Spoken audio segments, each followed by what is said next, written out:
I have to say that when the 49ers don't play, yet other teams play and lose that help the 49ers, it's almost as good. Being a Seahawks fan yesterday and being a Dallas Cowboy fan the week before wasn't half bad. It wasn't half bad because the 49ers won in both scenarios. And right now, basically all but clinched the number one seed. So Ryan and I are going to talk about that. We're going to talk a little bit of Purdy and get into the Ravens game. It's never too early for that. Christmas evening, Ravens 49ers. Can't wait for that game. We're going to talk about that plus more next.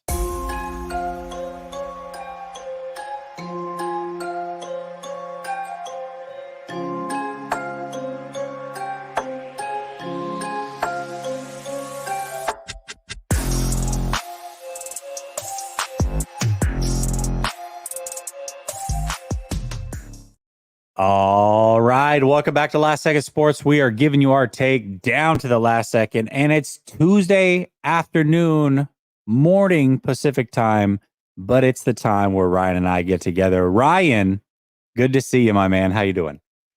I'm doing fantastic, man. My question is, how is Maddox doing? Great job by him yesterday, man. Tell him I said amazing job. He's now my favorite guest, including myself, on your program. So shout out to him, man. That was amazing and beautiful. Thank you, bro. That was, I don't care if it got one view, no views, doesn't matter.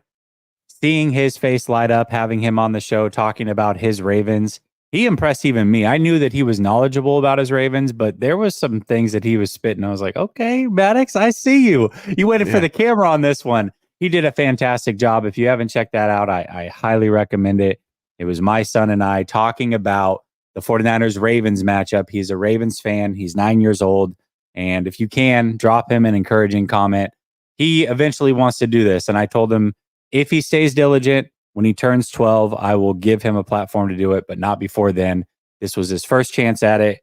And I thought that he absolutely crushed it. So thank you, Ryan. I appreciate that. I will send the message forward to him.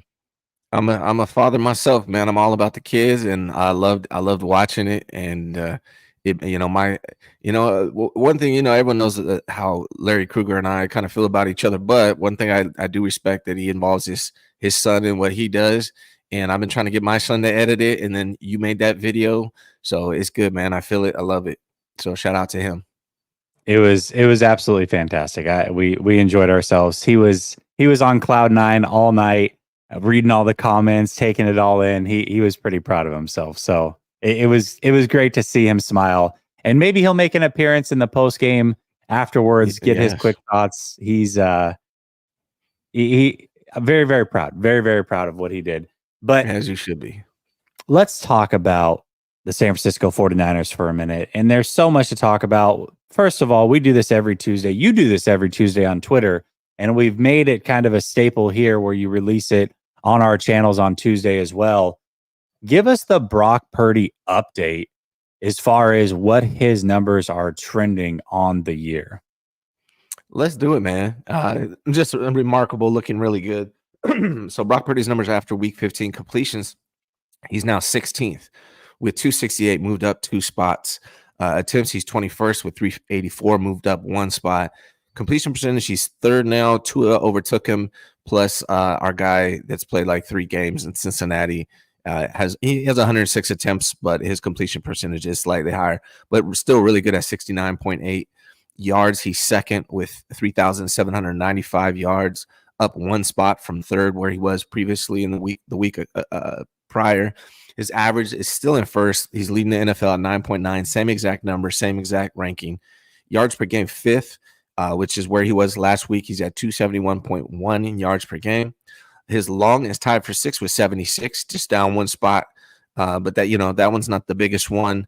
Passing touchdowns, here's the big one. Passing touchdowns, he's now in 1st place with 29, up 1 spot from 2nd last week, which is humongous. And then interceptions, he's tied for 6 with 7. But there's a caveat there. I actually looked at all the quarterbacks that played 14 games. Mm-hmm. And he's tied for 1st with quarterbacks that played 14 games. It's Dak Prescott, Derek Carr, Brock Purdy, and Lamar Jackson. They're all tied for first of quarterbacks that played 14 games and have 7 interceptions. No other quarterbacks have fewer than that. So he's technically in first, but if you include everybody, he's in sixth. Oh, because CJ Stroud missed the last game. Is that what you're saying? I don't know. How many does he have? Yep. I don't even know. He's at I think he's at I think 7, he has but 7 as well. yeah, but he's only played 13 games. 13 games. Yeah. Yeah. So he's right there. Also, I have those statistics actually. I can pull up for you if you want. But yeah, I mean, so basically, although all the quarterbacks played 14 games, Brock Purdy, Dak Prescott, Derek Carr, and Lamar Jackson, who we play this week, are all tied for first at 7. No quarterback has fewer. Sack, I flipped it. I was doing it backwards last time, so I flipped it to make it easier for people to understand. In sacks, Brock Purdy's tied for 11th. So he's the 11th best in not getting sacked with 26, which is up 2 spots from where he was last week. Sacks for loss, 21st, which means he's towards the bottom of sack for loss yards, or you could actually look at that one the same way as 11th instead of 21st. QBR, he's still in first at 76. Rating, he's still in first at 119, and he is trending 4,608 yards, 35 touchdowns, and 9 interceptions on the season. Hell of a season. Absolutely. I appreciate these updates. I think they're a lot of fun. And obviously we're getting towards the tail end of the season. So what they're trending, I mean, we're getting close to just knowing what it's going to be. Now, I wanted to talk about this as well, because you sent me a text message before we started the show. You had a stat that you had posted preseason. You want to walk us through that stat real quick? Sure. I've actually been posting this stat for, I think, 2 years now. I've posted probably like 4 times, but the last 4 or 5 Super Bowl winning quarterbacks have passed for over 4,000 yards and 40 plus touchdown passes during the regular season. In February, before the Super Bowl, I looked at the numbers and I said Patrick Mahomes is going to win the Super Bowl over the Eagles. And sure enough, he did. And I did it based on those same metrics. When I'm looking at the NFL right now and the quarterbacks in general, passing is down a little bit right now. So Brock Purdy, like I said, he's trending like, what was it, 4,600 yards. So he's over in the yards metric, but he's trending like 35 touchdowns. However, lately he's been trending a lot more touchdowns. So he might hit that 40 mark. It would not completely surprise me, but most likely he won't. But if you look at all the other quarterbacks, he's the closest to hitting both metrics out of every quarterback in the NFL. So when I'm thinking about that, the last 5 Super Bowl winning quarterbacks have hit that metric. Brock Purdy's the closest out of every quarterback in the NFL. And then I think about the run game for the 49ers, and I think about this defense, and I think about the play caller. All of these things combined to me are just more evidence and really why I think the 49ers are going to win the Super Bowl this year. Now that's passing touchdowns, right? That's not all in? Correct. That's just passing. Okay. So technically nobody's going to hit that number. So no quarterback's going to win the Super Bowl is what you're saying. No, absolutely not. Well, I'm saying if you look at all the quarterbacks in the NFL right now, based on the passing statistics, the 49ers have the best passing game in the NFL, which is key to winning a Super Bowl. But then you mix in the fact that they got the best running game, arguably the best defense, the best play caller. Like it's all lined up for the 49ers this year. Yeah, absolutely. Basically, every Super Bowl quarterback had hit those marks, the 40 plus passing touchdowns and 4,000 plus passing yards. No quarterback is going to do it this year, most likely, but Brock Purdy is the closest of all of them. So technically, he would be in line to win a Super Bowl based off of the previous numbers. Yeah. So, I mean, dude, MVP wise, he's still got to be there. You know, I mean, if anything, Dak fell off, Tyreek fell off. Maybe Josh Allen has entered the conversation because he's going to get close to 45 total touchdowns this year. His yardage is way down from where he's normally at. And if the Buffalo Bills win the AFC East, which I think they're going to, as crazy as that sounded maybe 2-3 weeks ago, I think they're going to win the AFC East. Maybe he's inserted in the conversation, but really to me, this is like a Purdy CMC conversation. I think those are the only two that are deserving at this point, and it's phenomenal to watch. Who's your vote? I really could make a case for either or. I've been consistent, and I'm not going to change it. I would still go CMC just because he's going to have over 2,000 all-purpose yards. He's going to have more. more than 20 plus touchdowns. That's a really, really good season. And it's not just Purdy, it's for all the quarterback. We just talked about quarterback stats are down this year. They just are. They're down across the league. Normally you get a quarterback that's 40 plus touchdowns, 4,000 yards every year. A lot of these years you're getting 50 touchdowns and 5,000 yards or one or the other. So it's way, way, way down. You're not going to have a quarterback hit 5,000 yards. CJ Stroud was on pace, but he got hurt, so he's not going to do it. No quarterback's going to hit 5,000 yards. No quarterback's going to get 40 passing touchdowns. When was the last time that happened in the league that neither of those were hit? It's been many years. I would venture to guess many, many years, and we might be going back into rule changes before the last time that this happened. So passing across the NFL is down. If there's ever going to be a year that a non-quarterback should win it, it would be a year that a running back is playing as great as he is and the quarterback stats are down. So I'm fine with either or. Tyreek Hill, I think, probably could have or should have been it, but because he missed that last game, I mean, that's it. He's got no chance at 2,000 yards anymore. It's over for him. So he's now removed from the conversation, I think. I agree with your argument for CMC, and I wouldn't be surprised if that's what happens. But let me make the argument for Brock that I've just come to realization with over the last week or two. To be honest, I was CMC, and you can make an argument for both. You really can make an argument for both. Yes. Yeah, and here's mine. Like I think I had CMC up until honestly this last week, and the reason why I say that is what kind of clicked in my head is, and I've talked about it. Actually, somebody tweeted both of us this morning about it, but I think I want to clarify my stance. And this is the reason why I think Brock should be the MVP, at least right now, based on everything that's going on in the NFL. I think these 49er team could win a lot of games with other quarterbacks. I do. I think you could insert a dozen quarterbacks or so and win just as many games as you're winning right now with Brock Purdy. But the difference to me is, I don't think they would win in the same way that they're winning, right? They wouldn't be blowing these teams out. Like, I think you could probably win games with a quarterback and kind of scrape by, but the way that Brock Purdy's conducting this offense is so efficient. And that's why not only do I think he deserves the MVP, because if you took him out, I don't think it would be the same, but I also think that the 49ers are going to win a Super Bowl this year because of it. And I think if you took that out, I'm not sure I would have that same belief. So that's why I think Brock Purdy should be the MVP. It's usually a quarterback award anyways. So that's my argument. But if CMC won it, I wouldn't be surprised either. Well, let's address this comment. He says, dude, you're a moron. If it wasn't for Purdy, CMC would not be doing what he's doing this year. Brock Purdy should be the MVP. MVP or MVP? Maybe the MVP. Maybe that's an award I'm not familiar with. But MVP, I think that CMC does deserve to be in the conversation. CMC, by the way, Jason, CMC has done this before in the NFL. He's been over 2,000 total yards on a bad Carolina team. Last year, we saw how much he injected into this offense. Jimmy Garoppolo. Let's take Brock Purdy out of it. Jimmy Garoppolo had never gone 3 straight games without a turnover.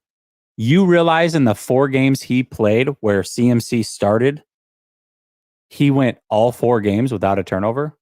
Never had gone 3, and he went 4 straight. Had the best numbers of his career for a 4-game stretch. CMC has an impact here too. I think you can go both ways. I think if you remove CMC, Purdy's not as good as he is. I think if you remove Purdy, maybe CMC's not as good as he is. I could see that both ways. My point is that you can make an argument for both. They're both playing great. They both are playing at an extremely high level right now, and they both rely on each other. I think it goes both ways, but come on, man. My biggest thing on this channel, Jason, is you can challenge. Go ahead and challenge the take. Don't call me a moron. Don't do that. We don't need to call people morons because they have different opinion about the same team that we all want to see win the Super Bowl. It's kind of ridiculous that you have to resort to that. Just, if you make your argument, make your opinion. Don't call people names, man. It's unnecessary. Yeah. Either way, I will say, Purdy, you definitely can make an argument for. And I think because it is mostly a quarterback award, if I'm betting. Now, I said who I would give it to. If I'm betting, though, I would bet on Brock Purdy. I mean, we talked about, people were worried about Dak Prescott getting the MVP, but really that was because he has the Dallas Star on his helmet. Now you look at the 49ers and the story of Brock Purdy. I think that that's a very sellable story too. So I think he's probably going to get it. And I'm going to jump around here. Let's actually just go to topic number 3. Pull that up first. I see that one. Because Kittle MVP. it makes sense. I mean, it makes total sense that this is the route that we go because we're having the MVP conversation. It's kind of transferred into that, which is Kittle and his thoughts on MVP. So Kittle, like myself, is also a moron because he thinks that CMC should be the MVP. He said that yesterday during an interview. He thinks that CMC is basically transformed this offense, and without him, this offense wouldn't be as good as it is. So what do you think of Kittle's moronic comments? Well, in fairness, Kittle has shown me a few moronic moments. I'm just kidding. Just kidding, everybody. Just kidding. Yeah. What do you think of his thoughts? Because he did say CMC is the MVP. I didn't hear that. That's crazy. What did he say? Like an interview after, like in the locker room or something? Yeah, no. It was. I don't think it was a locker room interview. He was.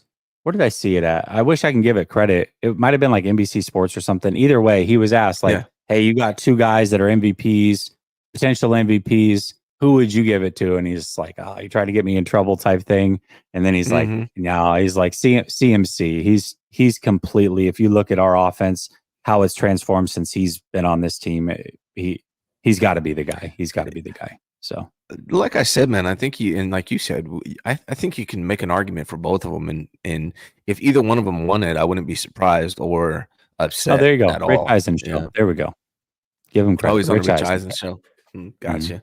Yeah, no, I think you can make a case for both, man. CMC, Brock Purdy, they could both be the MVP of the league. They could both be MVP of the team. I definitely had CMC all the way up until just recently, where it's just like, man, I'm just watching Brock Purdy's doing what he's doing, and I'm thinking about, Jimmy Garoppolo. Even when Jimmy Garoppolo had CMC, he did better with CMC, but he wasn't doing it like this, and I didn't have the confidence that I have in Brock Purdy. So that's why I say Brock, but I can easily say CMC as well. Yeah, most certainly. Niner gang. You couldn't tell that was like sarcasm. I was calling Kittle a moron because I was called a moron for having the same take. It was a joke. Kittle's not a moron. I actually like his take here. I think it's a smart one because I agree with it. So, but no, it's interesting. I think when you've heard people say like, Fred Warner, for example, calls Purdy MVP or MV Purdy. So his vote's for Purdy. Trent Williams, I think, says that he would vote for both. Kittle said that he would vote for CMC. CMC said he'd vote for Purdy. Purdy said he'd vote for CMC. So I think really, of course, these guys are saying the right things. And I think that they would be genuinely, like, if Purdy wins it, I think CMC would be as genuinely happy as if he won it, and vice versa. I think if CMC wins it, Purdy would be as genuinely happy as if he won it. But I want to say this too, what's interesting about this whole MVP talk, and we really haven't discussed a lot of it because we're still a year plus away. Yeah. Brock Purdy getting in the MVP, his contract just shot way up. Oh yeah. You talk about negotiations, right? You negotiations get tense. They get tough. It's funny because we say things about Brock Purdy or have said things about Brock Purdy that people are like, "Oh, you're such a hater." Imagine being a fly on the wall in those negotiations. You think what we've said is bad? Imagine what they're going to tell him. They're going to tell him all the same things plus some when they're negotiating to get a dollar amount they're comfortable with. But if he has an MVP award, you can't tell him nothing. You can't tell him a damn thing. He dictates what that contract's going to be.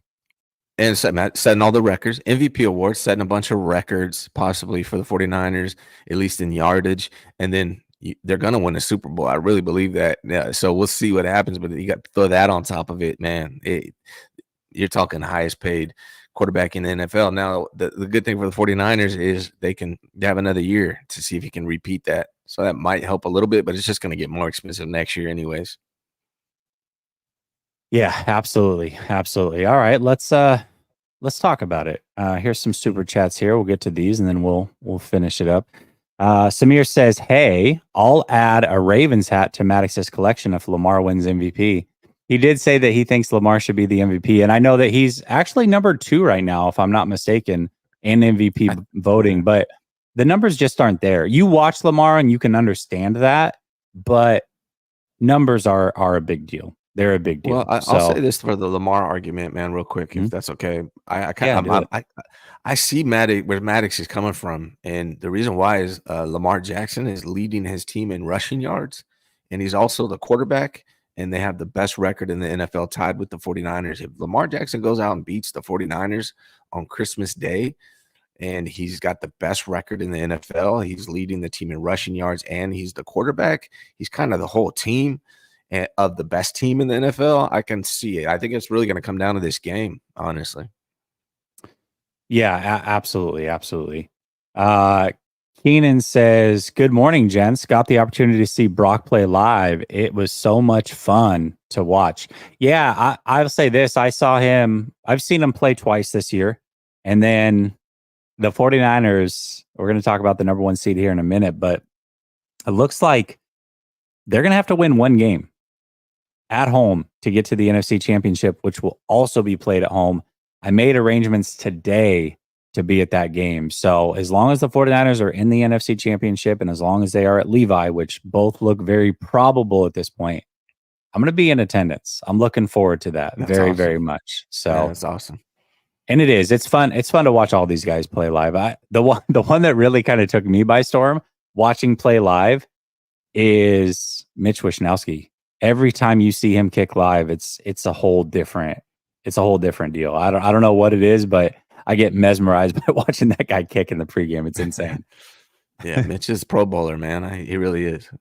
He's good. Okie 49er says $10 for Maddox. This is for super chat, I think, anyways. Yeah, a couple people did not super chats. So this is his first super chat because we weren't live, but they did super thanks, which you can do on a posted video. So shout out to Matt. That was him. And then you've given him his first super chat. So definitely it'll probably end up as V-Bucks, Fortnite V-Bucks. He's like addicted to that game. So probably that. He says, "Don't be cheap, Jesse. Give it to him. He needs Christmas money." I'm not going to be cheap. I will totally give it to Maddox. I don't need the money, and he definitely would love it. So it'll go to him. Okie 49er says, "Was that an official Behind Enemy Lines?" No. Wednesday, I'm still going to have Behind Enemy Lines with a Ravens content creator. But it was too perfect. It was too perfect.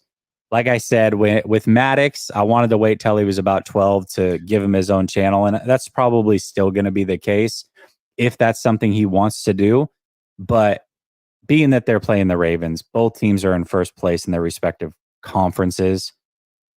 It was a great time to bring him on. And he was over the moon. I love his reasoning for becoming a Ravens fan and a Lamar Jackson fan, because playing Madden, Jimmy Garoppolo was too slow. And he just nailed it. Yeah. Yeah, absolutely. Well, and I don't know how many people caught it. And I don't correct him because I think it's the cutest thing. He calls him Jimmy Garoppolo, not Garoppolo. So he adds an N in there. It's really funny, but it makes me laugh. Yeah. So I don't even correct him. I just let it go. Juan says the 49ers would lose more games without Brock than without CMC. I don't know. It depends, man. It depends on who you replace them with, right? Yeah, it depends on who you replace them with. Yeah, I don't know. Here's what I will say. What we do know is that when CMC started for the 49ers, they were 4-0 with Jimmy Garoppolo. So that's proof in the pudding. We've never seen Brock without CMC. So I'm not saying that you're wrong. I'm just saying we have seen CMC with replacement level quarterback for this very team, and they were 4-0. So we saw him on the Panthers too, and he was dominating. He was dominating. Now the team wasn't winning, right? But we're saying with the 49ers, the whole conversation is with the 49ers. If you remove Brock Purdy and keep CMC, and we know what Jimmy Garoppolo is now, right? Like Jimmy Garoppolo is a borderline starter, backup quarterback. So if Brock Purdy is a top 10 quarterback, you didn't even replace him, or some people think he's the best quarterback. top 5, whatever. You didn't even replace them with mediocre quarterback play. You replaced them with bottom of the league quarterback play, and they still went 4-0. So, yeah, my point you know wasn't what I about mean? the. Like, I don't know. My point wasn't even about the wins and losses. I was just saying, like, CMC is good regardless of who his quarterback is, versus people still question whether Brock would be as good with CMC. So, I was actually helping your point there because CMC has shown that he can be good regardless of who the quarterback is. Yeah, for sure. And here's the thing, and this is where people will get bent out of shape. There was a statement made. I answered that statement. I am not then also saying that Brock Purdy's not good. That is not what the argument is. But there is proof for one way, and there's not proof for the other. So that's all I can go off of. What we've actually seen, not a hypothetical. Jack's Fat Boy says, could they do a co-MVP? That has happened 2 times already. Now that would be legit. That I would love to see. A co-MVP would really be the best way to rectify the whole situation. So I don't see it happening, but why not? Like if there's ever a time, you could make the argument. Joey Mellon says, being a Seahawks fan yesterday was fun. Birds choked. Yeah, it was interesting being a Seahawks fan. It definitely was. And Justin says, what's Mason have to do to get more touches? He's good, bro. I think you've heard every single one of us at one point. When I say every single one of us, I'm saying every single 49er content creator at some point say that they want to see more Jordan Mason. We all want to see more Jordan Mason. And every time you see Jordan Mason, you want to see more Jordan Mason. He always plays good. He runs hard. He's just a fun watch. CMC is phenomenal. And I understand it's hard to take him off the field, but man, Jordan Mason should be the next guy up. And I'm totally fine. Even if it's 5 to 7 touches a game, that's fine. Just give CMC a blow and let him go to work and wear down the defense for him. I'm all for it, man. Yeah. Oh, yeah. All right. Jeez, man. It's too early for that. Yeah. All right. Let's talk about this number 1 seed. So it's not a wrap yet, but it's all but at this point.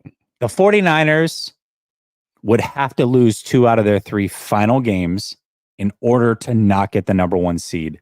And Philadelphia or Dallas would also have to win out. Now, Dallas plays the Dolphins. And I think that might be their only quote unquote tough game. So they might lose that one. Philadelphia doesn't have any quote unquote tough games, but they do have 2 division games against a Giants team that is not giving up. They're not folding on anybody. Likely both of those teams, let's say they both go undefeated, the 49ers still have to lose 2 of their final 3 just to lose the number 1 seed because they have the tiebreakers. They beat both those teams. So this Ravens game now becomes less important, I would say. And it's interesting because, Ryan, you've got 2 number 1 seeds, okay? Number 1 seed in the AFC versus the number 1 seed in the NFC. Both of them can afford to lose this game. As long as the Ravens beat the Dolphins the following week, they're basically the number 1 seed in the AFC. As long as the 49ers beat the Washington Commanders and the Rams, even if they lose this game, they're still the number 1 seed. So really, both of these teams can quote unquote afford to lose a game. Just overall, before I do have a question as a follow-up, but overall, just how good does it feel knowing that the 49ers are essentially the number 1 seed in the NFC for the first time since 2019? Well, right now it feels good. I'm a little cautious. Again, I think the 49ers are going to win the Super Bowl, but they have an 88% chance, according to Johnny Chisari here. And about 4 weeks ago, they only had a 10% chance, and now they're the number 1 seed. So about 3 or 4 weeks ago, they had 10% chance of being the number 1 seed, and now they are. Now they have a 12% chance of not being the number 1 seed. So I'm not 100% convinced. Here's what I'm looking at schedule-wise, Jess. The Philadelphia Eagles have a clear route to win out here. They play the Giants twice and the Cardinals. I mean, that's the easiest remaining schedule. The Cowboys actually do have the Lions and the Dolphins, their next 2 games. And then the Commanders, supposedly at the end of that. The Lions are no joke. The Dolphins are no joke. So the Cowboys, I think, are completely out of it.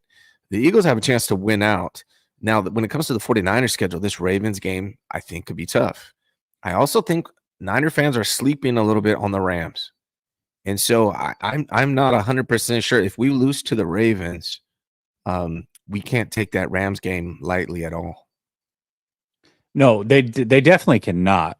I mean, because they're going to have to win the final two. The Rams might be fighting for a playoff spot. So I agree. Yeah. I think just beating the Ravens would be best case scenario, but it's not a must have. Before it was, if the Eagles had won last night, then the 49ers would essentially have had to have gone undefeated. It was a must have win against the Ravens. Now all of a sudden it's a win you want. You don't want to lose the game by any means, but it's not a must have in the sense that it would have been had the Eagles won last night. And that's what's changed.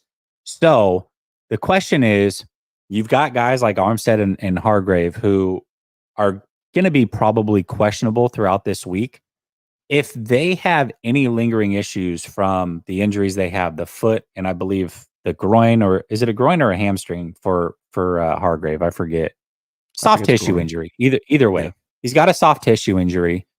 You've got Armstead who's had these foot issues and now has added a knee issue to it, probably because he played through the foot issue, right? Things kind of work their way up the leg as injuries happen. So if you have a foot issue and you play through it, now you've got a knee issue. Knee issue turns into a hip issue, so forth and so on. He's rested the last two games, but if there's any lingering issues from those injuries, before it's like, man, all hands on deck, like it was against the Eagles, you're going to need them both. Now it's like, I'm erring on the side of caution. If they can't go, one of them or both of them can't go, or there's any question of, hey, can they make these injuries worse? I'm sitting them, and I wouldn't have felt that way otherwise. I think I would approach it if I'm the coach. I think I'm gonna look at it slightly differently. What I would do is go all out in this Ravens game.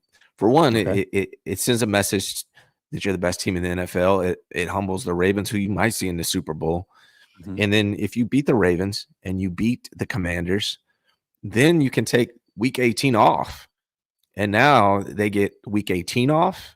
You know what I'm saying? You play the backups. You take week 18 off, and you have the bye week, and you're at home. That to me would be the best scenario that I would. That's how I would look at it.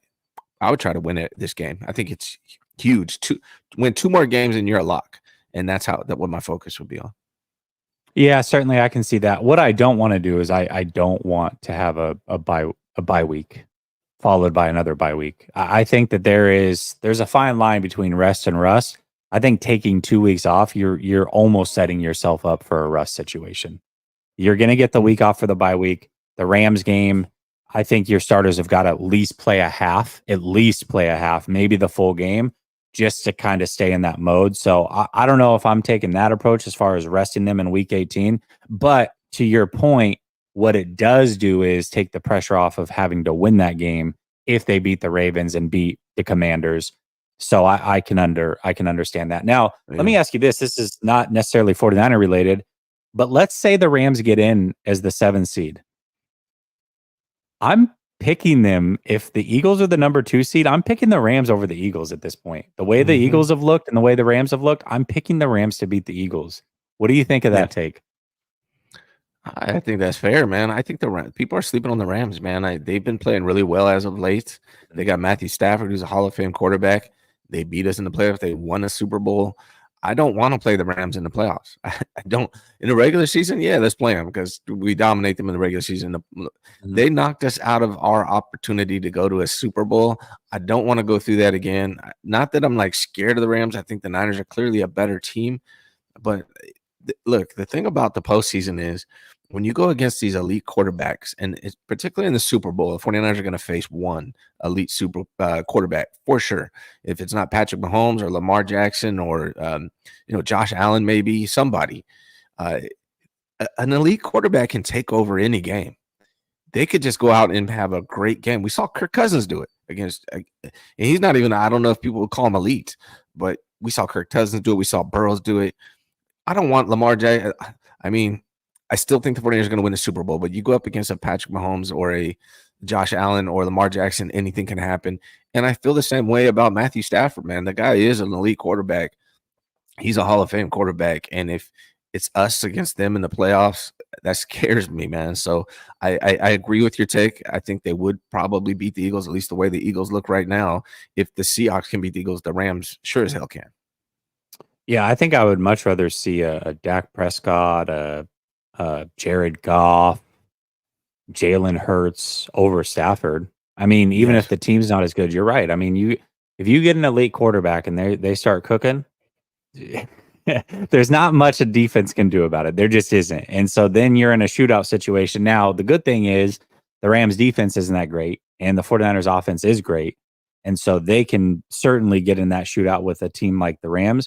But if you play Kansas City, for example, if Kansas City goes crazy, all of a sudden they figure out it on offense and you're going against Mahomes and their defense is really good also, your chances lessen, So I'm curious to see how it plays out, but I would agree. I would much rather play like the Lions than I would the Rams. Really, I would. Yeah. I would. Yeah. Yeah. So, And Lamar, that's why Lamar Jackson scares me too, because out of all those quarterbacks, he's like just the freakiest, right? Like he can beat you in a million different ways, right? He can beat you in the passing game, the run game.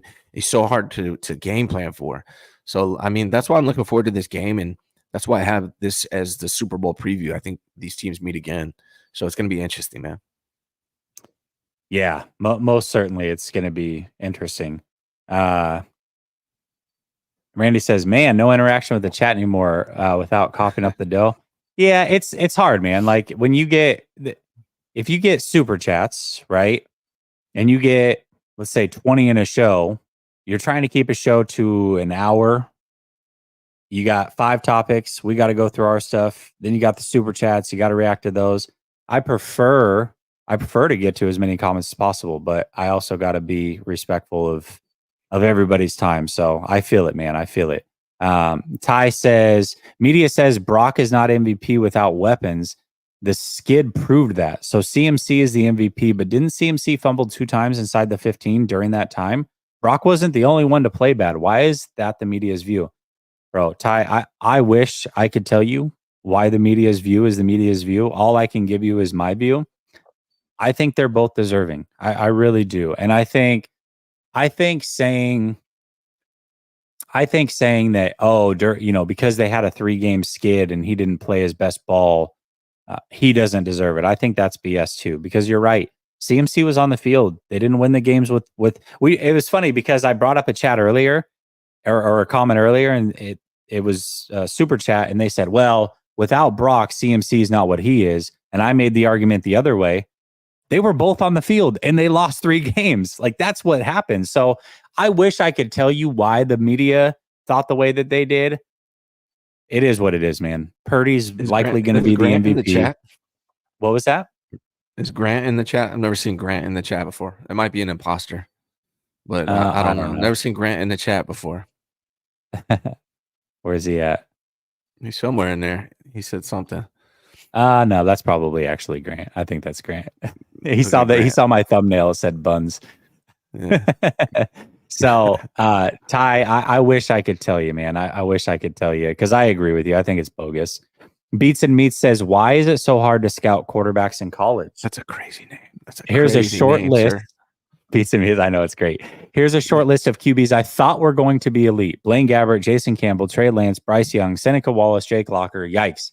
It is hard. I will say this, though, Beats and Meats. If you can dedicate yourself, and it's not easy to get your hands on, my accuracy level on getting and hitting on these quarterbacks has actually been relatively high. And not because I've got this a magic elixir that tells me, but I've gotten my hands on all 22 for all of these guys. I don't watch a ton of actual college football outside of the Oregon Ducks. So when I go back and I watch these games, I take the 3 toughest opponents. I watch every snap. I chart every throw, every play. I don't know the scores of those games going into them. I don't know the stat line either. But what I'm watching is for traits and intangibles and how they handle, third downs and those types of situations. That has made me a lot more accurate. So my history early on was not great either. I would say over the last, since Josh Allen, Herbert, since Allen came in the league, probably I've hit an awful lot. I had Josh Allen as a bona fide superstar. Herbert, I saw a lot of Herbert, so I was able to call him his sophomore year. Said that he was going to be a superstar in the league. That came true. I didn't like guys like Baker Mayfield or Sam Darnold. Zach Wilson was not a fan of them. Not a Bryce Young, I think, is going to be fine still, but I had CJ Stroud way over him. Trey Lance, now that's probably my one. If he doesn't ever gets a chance, that was certainly a miss. Don't get me wrong on that.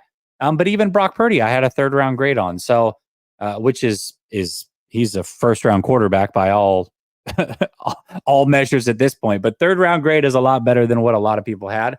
I think that dedicated film time really will make you more accurate. And these analysts, most of them that are making these predictions that are like draft gurus, they're pouring through the film like crazy. That's why you see their accuracy be a little bit higher. But also, I think that there's some things you can't measure, beats and meats. I think you can't measure heart. I think you can't measure smarts on the field. You can't measure accuracy, really. I mean, you can look at it, but it's hard to tell sometimes because a lot of players are running wide open. You can't measure who can handle certain offenses. There's so many other ancillary things that film's not going to show you either, and that also makes it very, very hard. I never thought, to be honest, on that in regards to that super chat, I never said any of those guys were going to be elite. I thought Trey Lance had elite potential that I wanted to see develop, and that was what my thoughts on Trey Lance. But the rest of those guys, I never thought they were going to be elite. Yeah, I didn't think so on any of them either. But I understand why people could have. I mean, really, you look at it. I think Beats and Meats is not the only one that thought Blaine Gabbert, Jason Campbell, Jake Locker. You know what I mean? Like all of those guys were names that. And by the way, those are names that were drafted high. So front offices thought that they were going to be elite, right? He's not the only one. He's not the only one. So yeah. I thought I might have gotten rid of a super chat on accident here. Let me make sure that I didn't miss it. Jason. Yeah, I'm past it. Hopefully I didn't miss it. Jason says Fred will get the D pumped up after a bad showing and knowing that they can knock Lamar out of the MVP race and stop him. San Francisco 38, Baltimore 17. Darnold mops up. I don't necessarily disagree with this take, Jason. I really don't. I think the defense is disappointed with their performance last week. In fact, I know it is because Fred Warner said that they were. So I know that is the case. But also, the Ravens are beat up, man. They're in a bad spot right now. We're going to talk about the Ravens game a little bit more, but they're really in a bad spot from an injury perspective. The 49ers are catching them at a good time. Gammon says, just my 2 cents. I like seeing the topics displayed. However, feels like it takes up too much space away from your portraits. Style is a little funky. Well, I appreciate the feedback. I want to see my face. And I welcome the feedback. Yeah, I don't know. We'll see. I can go either way with it. It's the first time doing it, but more feedback, the better. You guys let me know. This is as much your show as it is mine. GTC Real says, what up, guys? Johnny C was right. The Eagles have been lucky this year. They easily could have been 9-5. Now their defense is not that good, and Hurts's turnovers are inexplicable. Yeah, most certainly. They've been in a lot of close games for sure. Their defense is very, very banged up. Now, for them, looking at them, they're going to get Avonte Maddox back, it seems like. When you really look at their defensive woes, it started when he went out of the lineup. So it sounds like he's going to be back by playoffs. Obviously, it sounds like Slay will be back. So we'll see. I mean, I'm not completely counting the Eagles out, but I wouldn't feel good as an Eagles fan right now. Justin says, with Givens out, we are 1 injury away from oh crap. Yeah, it's getting rough. Actually, we'll stop there. We'll talk about this next topic here, which is, should we sign Sue? The 49ers are very, very banged up at the defensive tackle position, which was a position of a lot of depth going into this season. We talked about edge depth. That was kind of an issue. Through trades, they've rectified that. But the defensive tackle spot was a strong spot on this team depth-wise. Now you've got injuries up and down the whole defensive line, man. You've got, first of all, we talked about Hargrave and Armstead. Both missed last game. Armstead's missed the last 2. Now, there's a chance they both play this week. but neither could play. That's a potential. You've got Kalia Davis, who is now out for a period with a high ankle sprain. The 49ers are in a spot here where they could potentially use some depth, especially if those first two are not going to be able to play, those starters. Do you think they should sign Ndamukong Suh? Now, Ndamukong Suh has not been a major contributor for a couple years. He was on the Eagles last year, didn't get a lot of time, but he is a professional in this league. He's still young-ish, young enough to where he can probably play in this league. And I think as a rotational piece, there's not a lot that they're losing out on. Now, he is looking for a team to play for. Last year, a lot of people thought we should sign him. And last year, he was choosing between the 49ers and the Eagles. The 49ers actually reached out. He chose the Eagles. Now, that was the right team to pick based off of how things played out. But now he's got a chance to potentially be a 49er if they're still interested. Do you think the 49ers should sniff around with Ndamukong Suh, or should they look elsewhere if they need to? You sign everybody that can help you. I mean, at worst case scenario, he's depth at your D tackle spot. Absolutely, no question, no brainer. Any of these high profile, like really talented players that are available, veterans, I don't care. You go all in. This is the year, man. So, yeah, absolutely. If Sue wants to come play for the 49ers, you give him at least work him out and see what he looks like. I'd imagine he'd look pretty damn good. And I would sign him to the 49ers. I think that's a no-brainer. Any of those guys out there, I'm not sure who else exists, but I mean, signing guys like Ryan, who they signed as a safety, great job to me. Adding Jason Verrett, great job. Like, just keep adding those type of pieces, that experience, that veteran leadership. I know Sue's a little hot-headed, but on the Niners, I would love it. I think it's a no-brainer. Add him to the roster. It can't hurt anything, in my opinion, and just makes the 49ers that much better and deeper. Yeah, I think it's been a while since you've seen Ndamukong Suh be kind of not a malcontent. I don't think that's the right word, but just play in the gray area. We'll say that. He played in the gray area a lot. In fact, he just completely went to the dark side quite a bit, if we're being truthful in who he was. But it's been a while. Yeah, it's been a while since you've seen that. And he's older now. He's ring chasing. He's healthy because he hasn't been there all season. The last couple of years, he's kind of joined teams late. And that's what he's trying to do. He's trying to get a ring, and I don't begrudge him for it. I think the 49ers should look to bring him on if they need a defensive tackle, and these guys aren't going to be healthy. I think that there's no reason not to. Definitely. Absolutely. This is the time, man. This is the year. Everything's pointing in the direction 49ers are going to the Super Bowl. I think they're going to win it. Absolutely. Add Sue, add anybody you can think of that's going to help. Add Ertz. I wish they would have done that already as well. Just keep adding this team, put all the pieces in place that you can possibly put in. This is the year. Yeah, absolutely. Absolutely. John says, beat the Ravens, prove the point that you are the best, and don't care that the Eagles lost. Wait, I don't care the Eagles lost. Losing to Baltimore isn't an option. Leave no doubt. Yeah, and that's kind of the take that you had, Ryan. So no argument. Juan Torres says, such a tricky situation. Rest semi-injured players now or go all in and rest them against the Rams. Also run the risk of playing those injured players and further aggravating existing injuries. Yeah, and these are hypotheticals. If they're healthy, play them. If they are healthy, play them. I'm not saying because they were injured last week that you can't play them. But if there is anything that's lingering, I think you sit them. And here's my point. If you get the number 1 seed, I don't think resting week 18 is the way to go and getting a bye week. I think that you're running the risk of coming out rusty. There's such a thing as too much rest.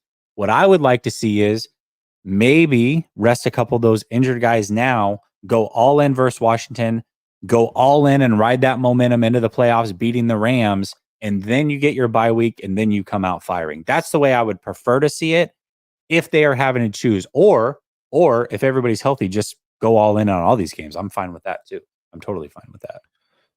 Yeah. You know what? I'm tripping out right now. Are we getting comments from Twitter now? Is that a new thing with StreamYard? Yes. Yeah, I just noticed it on Sunday in the post game. I saw a comment come through from Twitter. That must be an upgrade on StreamYard's side of things. Anytime somebody would comment during a Twitter stream, it would not ever come up. You would never see it here, and now you are. It's actually pretty cool. So yeah.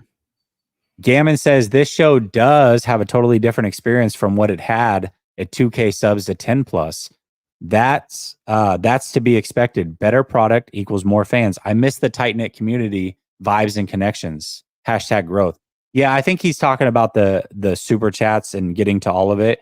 And I do when we're talking, I try to put your guys' comments up on the screen, but it is harder. And I know that was one thing I felt like I was really good at, was getting to so many comments, but it's just impossible now. It is. So, I mean, that's a good thing, I guess, from a standpoint that we're growing, but it's a bad thing in the sense that you do lose, you lose part of that community feel, which is very important to me. And I definitely recognize the regulars still, and I definitely appreciate them. So Antonio Seabrook says Rams only beat us because we had Jimmy G at quarterback. Not hating, just saying they stuffed the run and made him pass, and that's the problem. Not a problem with Purdy. I agree. I agree with Good that, point. Antonio. I think that's good a point. fair point. Yeah. Fair point. Tyler says, guys, it's my birthday. Happy birthday, Tyler. And the Eagles lost yesterday. Now we have the Ravens. I am confident going into this game. Man, Tyler, happy birthday. Talk about regulars. You've been here for a very long time. I appreciate you. Everybody in the chat wish Tyler a happy birthday. That's How fantastic. old are you too, man? How old are you? Yeah, man? I gotta know. You look young. Yeah. You look either you're using an old pick or you're relatively young. So we still celebrate birthdays. 26 is my guess. Oh, I don't know, man. I'm looking at the picture. I'm gonna go 23. I'm gonna go 23. Yeah. All right. GTC Real says, here's another dono, Jesse and Ryan, for Maddox's second Christmas gift as a consolation for Monday's L and Ryan's. And Ryan's speech check app. Happy holidays. What's this speech check app? What's going on? Let me I'll talk on the spell check app. Thanks, GCC, for pointing that out. Okay. But Tyler is 28, so I was closer. I win that one. Shout out to me. Hey, real quick though. So GTC was talking about Jesse and Grant know which 49er said he would come on my show, but I spelled his name wrong.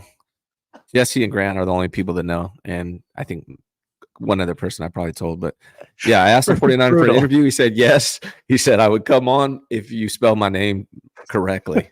But what I thought was funny is when he was trying to send me that diss for not spelling his name correctly, he made a spelling error in his response to me. So it's comment back. Yeah, that was the best. Like, I love it. Yeah. I did catch that. Here, I will say this. Think of 49ers with tough names to spell without looking it up, and you might know your answer. Grant says it was Brock Purdy. Is there an E? Bad. Is it D-E-Y? Is it just Y? I'm so confused. Yeah, there we go. He spelled. Oh, even better. I didn't even think about the per D. Yeah. Good point. Oh man, yeah. These guys are throwing up guesses. You're never gonna fully know, but that'll point you in the right direction. There's several 49ers that have tough names to spell. If we're being fair, that's true. Yeah, Juszczyk's not an easy one. Travarius is not an easy one. Who else has tough one? Warner and Warner, right? They spell them differently. So you can spell Jair wrong. I would see. I could see. Yeah. Right? Yeah. Oh yeah. Jair for sure. Yeah. Ilanoa Hufanga. Right. That's true. That's true. I can see. Okay, you're right. You're right. There's some tough ones. Or you could just say their name wrong completely altogether. Remember earlier this season, never forget, #never forget. Shannon Sharp called Javon Hargrave Jerome Hargrove. So there is that. Yeah. So, Jerome Hargrove, Javon Hargrave, however you want to do it. Petty though. It's kind of petty. Like, yes, I should have been more professional and spelled the name correctly. I get that for sure. But that's kind of petty. Like, if I'm an NFL player, like, I don't care if you spell my name wrong. Right? Who cares? I don't know. Hey man, some of these guys are about that respect. Put respect on my name. You know what I mean? Mm-hmm. I agree with you. By the way, I agree. You know how many people? I would say 90% of people spell my name wrong in super chats or chats in here or comments. I've never been like, by the way, actually, I won't say never. If you're a jerk and you spell my name wrong, I'm definitely correcting you. But if you're just like commenting and you're nice and we're just having conversation, I will never correct you on how to spell my name. I don't care that much. It's not that big of a deal. Right. I don't think so anyways. All right, let's talk about these Ravens real quick. So Obviously, had the preview with my son. I've got Behind Enemy Lines tomorrow, and it's only Tuesday. And the game is on Monday, but it's a Christmas game. It's between the two best teams, arguably in the NFL right now, the number one team in the AFC, the number one team in the NFC. Overall, what gives you confidence going into this game? And then what gives you maybe a reason for concern or pause going into this game? Well, I mean, what gives me confidence is the Niners are the, the best passing game in the NFL right now. They have the best running game in the NFL. Kyle's in his bag. They probably have the best roster in the NFL. They have a top, what, 2 or 3 defense in the NFL at least. So they're the best team in the NFL from top to bottom. That's what gives me the most confidence going into this game. And I think the 49ers are going to win. But what gives me a little apprehension is I feel like the Ravens are kind of built to beat the 49ers. And the reason I say that is they have a really, really good defense. So the 49ers offense, as good as it is, could be slowed down by this defense. They may not put up the usual 30 plus points on this defense. They may, but it's a possibility they don't.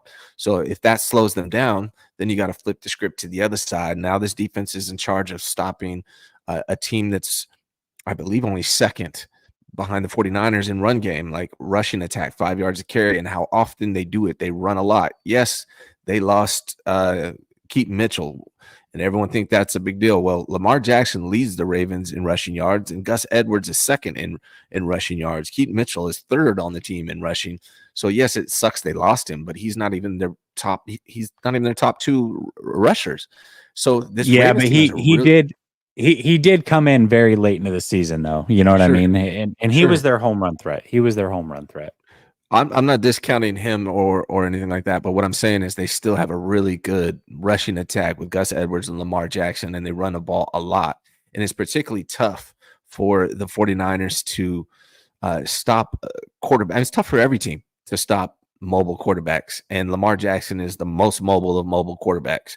And so the threat of Lamar Jackson, the threat of the running game, and then if the 49ers are not as effective offensively against this defense, anything can happen.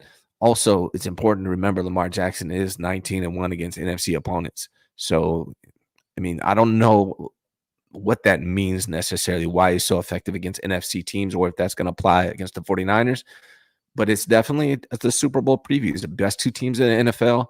It's not to be taken lightly. It's just what's kind of hard to predict. Yeah, most certainly. Most certainly it's hard. It is hard, but I feel really good about it. Grant pointed out that the 49ers are 2-2 against the AFC.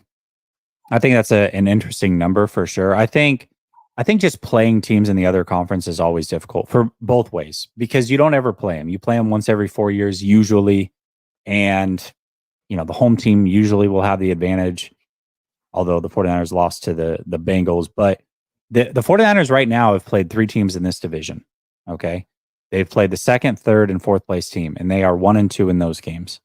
Now, the Ravens are the best team in the division. The Ravens are pretty banged up, though. We talked about Mitchell, he's just a different back than the other ones. Edwards is still good. I don't doubt that they'll be able to run the ball, especially if the 49ers have the injuries up the middle like they had last week. But Mitchell was that home run threat. He was the guy, and we saw it last week where they handed off. He had a run to the right. Everything was bottled up. He went all the way back around and cut left for like 20 plus yards. He had that breakaway speed where he could just do dynamic things like that. With guys like Gus Edwards, you're going to get basically what's given to him. You're not going to get much more than that. He's the touchdown getter. You've got Hill, who's a little bit faster, but he's a bigger back as well. And then now they're going to be bringing Melvin Gordon. Everybody should remember that name, off the practice squad. He's going to be their third back. So they lost some of that home run threat with the running game. And when you add in the fact that they have a play that they run where they would have, and they can still run it, it would be effective, but it's just not as effective, where they have 2 running backs next to Lamar, one of them being Mitchell. Then you have Flowers, who's very speedy in his own right. He comes in motion. They hike the ball.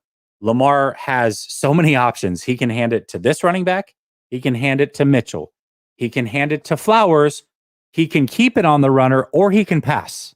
How do you defend that? He has 4 or 5 options at his disposal, and all of them are deadly. You don't want to see him run. You don't want to see Mitchell run. You don't want to see Flowers get it on an end around. Oh, and he can throw the ball. It's absolutely crazy. So you are taking a little bit away from them. A little bit of that steam goes away. But overall, it is still a deadly combination. And there's a lot that they can offer. And one thing I've been talking about for a month, and my son being on last night, it was funny because he doesn't know what he's doing, but he was definitely taking a shot at people that don't watch Lamar Jackson play.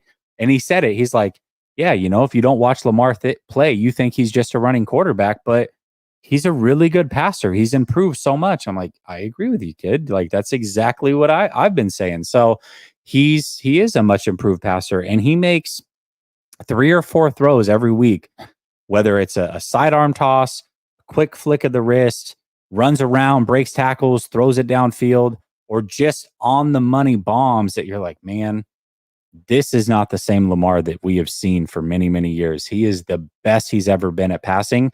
And more than ever, when he does break containment, he keeps his eyes downfield and he prefers to pass the ball. That is unique. That is different than what you've seen. But he still has the ability to run at 4.3 speed, which is scary as hell. So Lamar is always tough to defend. But when you take away guys like Andrews, you take away guys like Mitchell, it makes it a lot easier to defend him. It just does. And that's the reality of the situation. I think for that reason, also the Ravens traveling from East to West Coast, I think the advantage goes to the 49ers. And I think right now the 49ers are the better team, and I expect the 49ers to win this game. I do.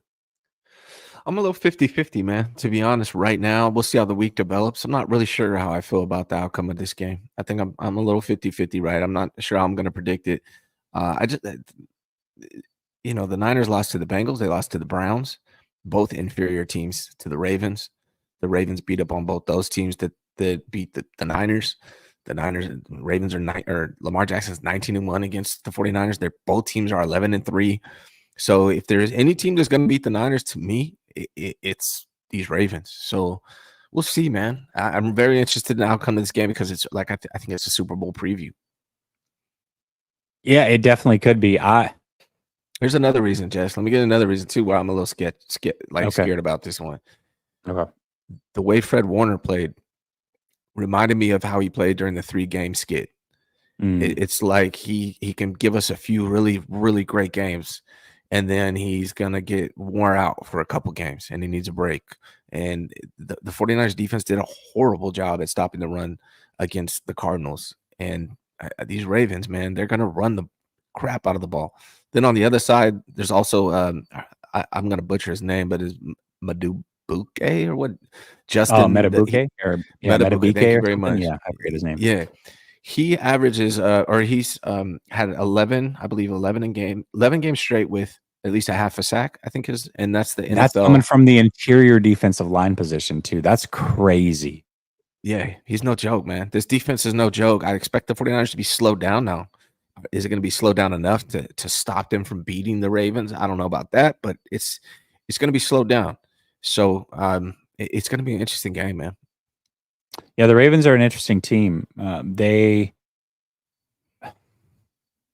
don't have a ton of stars on defense. They really don't. You go up and down. They have good players. Don't get me wrong. They have very good players. You have Roquan Smith, Patrick Queen, Kyle Hamilton, Marlon Humphrey, Jadeveon Clowney, Metabike or whatever his name is. So you've got good players, but they don't have like the elite all-out players that you're looking for the way that the 49ers do at so many of these positions.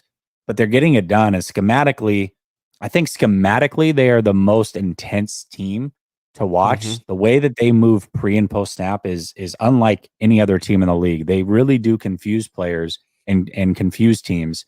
The 49ers just have so much, though. And Brock Purdy, that is the one strength he has, is his ability to read defenses and not get shaken and not getting rattled. And when you do those post snap rotations, he doesn't get confused. So I think it's going to be very hard for the Ravens to do what they've traditionally done. You saw Matthew Stafford do a very good job against the Ravens for a big chunk of that game. Although Kyle Hamilton was out for most of that game. And Kyle Hamilton is probably their most important player, I would say, on defense, because he does everything for them. But that being said, Matthew Stafford was not confused. And if you can't confuse the quarterback, now you do have to rely on player for player, athlete for athlete. And I don't know that there's a defense that can match up the 49ers in that sense. The 49ers either got to shoot themselves in the foot or they have to be fooled. And I don't know that either of those are going to happen this week. An interesting statistic real quick. I know we got to get through some stuff, but on Monday Night Football, the Ravens are the underdog coming against the Niners. The last 7 underdogs on Monday Night Football have won. I don't know what that means. Maybe it means nothing, but it's true. The last 7 underdogs on Monday Night Football have won. So if that continues, the Ravens would win as well. Okay. Interesting. That's an interesting stat. Dazza says, I'm assuming we only need to win 2 out of 3 to lock up the number 1 seed. So should we not hold out some players for Washington, particularly dinged up players? Yeah, I mean, health is the number 1 thing. Health is the number 1 thing. If you're giving me a priority, health, then the number 1 seed.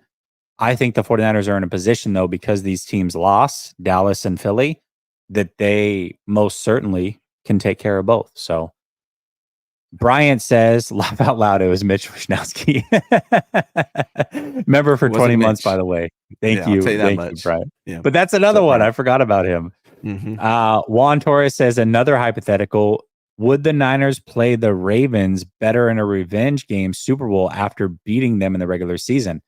This is a great point. So Baltimore and Lamar Jackson in particular are 19-1 against the NFC. However, when you get to see him for a second time in a season, it makes things easier. I would say this. I can go both ways with this. I think that there's a scenario where the Ravens would actually be harder in a rematch because it is a neutral field, and I think Andrews would be back at that point. It seems like the Ravens are holding out this hope that he would be back for an AFC championship, is the way that they're talking about the scenario. So I know it sounds crazy, but they're holding out that hope. So if he's there for a Super Bowl matchup, that's a gigantic difference. That is huge. That would be like, I mean, I think that's the equivalent of the 49ers losing probably Ayuk on this offense. If you take Ayuk out and then we go play the Ravens, you'd feel a lot less confidence. Not saying they couldn't win, but you'd feel a lot less confidence. But now you give them Brandon Ayuk and then they play the Ravens 2 months later, you're going to feel a lot better if they lost that game. So it's a big deal. That is a big deal. So yeah, and also don't underestimate John Harbaugh, man. Really love that guy as well. I think he's underrated. Phenomenal coach. Jay Cruz says, Bud has Weapon X paid off his bet. Supposedly he's going to this week. We will see. We will see. I'm not holding my breath. Thomas says he didn't say Diamador Lenore. Diamador's another one. Yeah. Steven spells Jair Brown's name all wrong, which is on purpose, I'm sure, and very funny. GTC Real says Ryan storing Jesse's name is Jesse Naylor on the quick file. Yes, I just have actually an emoji of a nail, and that's all I have because I couldn't spell it. Nice, I love it. Beats and Meat says, thanks, Dan Smith. This is a throwback to the Key and Peele skit, I believe, which was a fantastic one. And don't forget about Brandon Ayuk. He's another one. You definitely could have spelled his name wrong. Yeah, I'm taking L's this morning. Grant says, you two are wonderful people. Appreciate you, Grant, for tapping in. Thank you, buddy. And Mike says, if the 49ers and Ravens are in the Super Bowl, I'll start believing the conspiracy, right?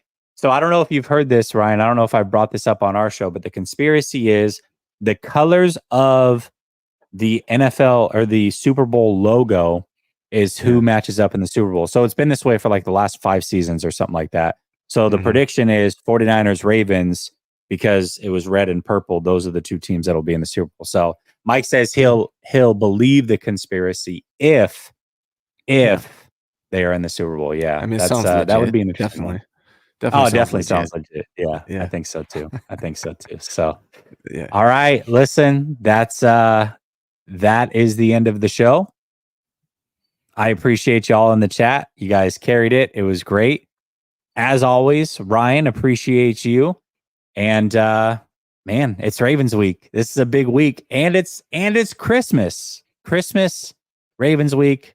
There's a lot to talk about. I'm looking forward to it. I'll be back tonight with Sunil. Make sure you're tapped in with Ryan over on his channel, the Ryan G. Hensley Show. Jesse, he goes basically 5 days a week. What's up, man? Before we go, I'm not going to see you before Christmas, so I do want to say Merry Christmas to you, sir. Merry Christmas to you too, brother. I appreciate you. All right, y'all. We'll talk soon. See you tonight. Peace.